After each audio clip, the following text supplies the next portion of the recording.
because of flooding, and plane loads of foreign formula still en route to stores. Millions of families are still in crisis when it comes to feeding their babies. The impact of that crisis no more intense, and for a dozen families suing Abbott Nutrition for selling contaminated formula that they say killed their infants or caused life-threatening infections.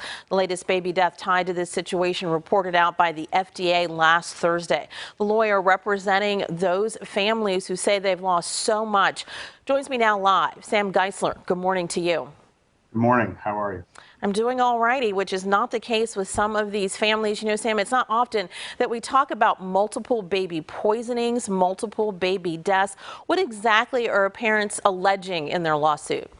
Sure. Well, a lot of what they've alleged has been corroborated through certain filings we've seen. This is the FDA investigation reports that were made public, along with a whistleblower complaint that we learned was made available to Abbott a year before the recall. So a lot of what they're alleging relates to infections that have resulted from ingestion of recalled baby formula due to a lot of allegations that we've made that have since been corroborated through these investigations, the whistleblower report, and even the consent decree that Abbott signed, that these were, a term of art is called adulteration. That just means that these products were not what they were meant to be. And of course, you'd expect them to be safe and sanitary. Exactly.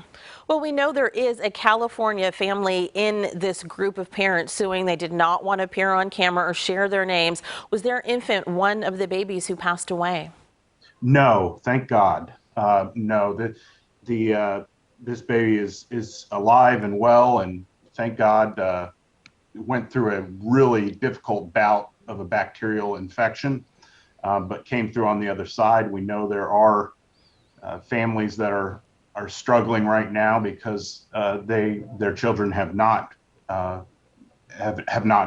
made it through, which is terrible. And Coronabacter is, I've seen reports of mortality between 20 to 60 and beyond, 20 to 60%. It's a very serious bacteria for babies. Well, let's keep going with that. At issue here, as you just mentioned, is the Coronabacter bacteria. We know there was an Abbott whistleblower who actually filed a complaint with the U.S. Department of Labor's Occupational Safety and Health Administration in February of 2021. And I'm going to say that again. You mentioned it, February of 2021. It didn't get to be a crisis until February of this year with shelves emptying. Does it make sense to you that it took a whole year after a whistleblower sounded the alarm to get to the recall stage? No, it doesn't. And we know from the FDA inspection reports made public that back in 2019, they were cited for not testing the formula adequately. And, if you think about it, they're not making dog food here. They're making baby formula, and there are expectations in a particularly vulnerable population that's ingesting this formula. So it's amazing to think that this factory was in such terrible conditions when the same time Abbott was issuing itself, billions in stock buybacks. It's pretty clear that the babies in this instance were not the primary consideration for this company and its shareholders. Though nothing can ever make up for the little lives lost here or erase the terrifying moments in some families who lived through these intense infections, like the family in California, but they are suing for some kind of monetary compensation. What else are they asking for in terms of policy or procedure change at Abbott? Accountability. I mean, number one, it's all about accountability. Now, accountability isn't just going to Congress and getting under the hot lights and saying, oh, we're really, really sorry. Accountability is taking full accountability and responsibility for these babies that were injured. Instead, what we're seeing is a lot of finger pointing, saying that, hey, this was your Coronabacter, not ours, which is just irresponsible. But yes, they have tremendous medical bills that they're facing. A lot of these are young, very young working families, and they relied on this company to provide them with sanitary baby formula, and now we know that it was made in a factory that was just falling apart. How are the families you represent doing? This just must be, really surreal for them, a place they just never thought that they'd be in.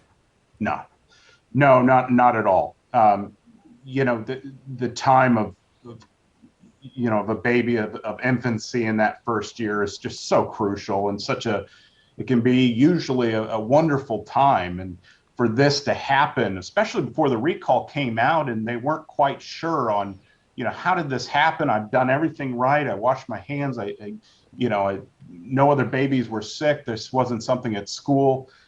So there's a level of almost like guilt that they feel, even though it's misplaced, because now they know that this was a factory that was showing signs of the very same types of bacteria, whether it be Salmonella or Coronabacter, that these babies have become ill with.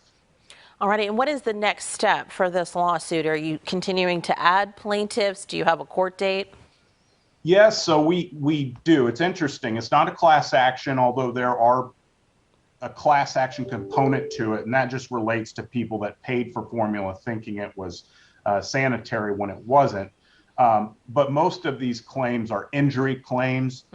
We're appearing before a federal judicial panel that will decide if they should be put in front of one court for all pretrial matters. That just means it's not really a class action. It's called an MDL, and that's where you can figure out some of the shared issues across all these cases. And we're looking forward to that hearing at the end of next month, and we're ready to go, and certainly are getting a lot of calls from folks that have now realized the link. All righty. Well, thank you so much for your insight this morning. We, of course, want to say that Abbott has not claimed responsibility in any of these poisonings or the deaths of these infants, but we will be following the claims that your clients are making in court. Thank you for your time this morning. Thank you. And now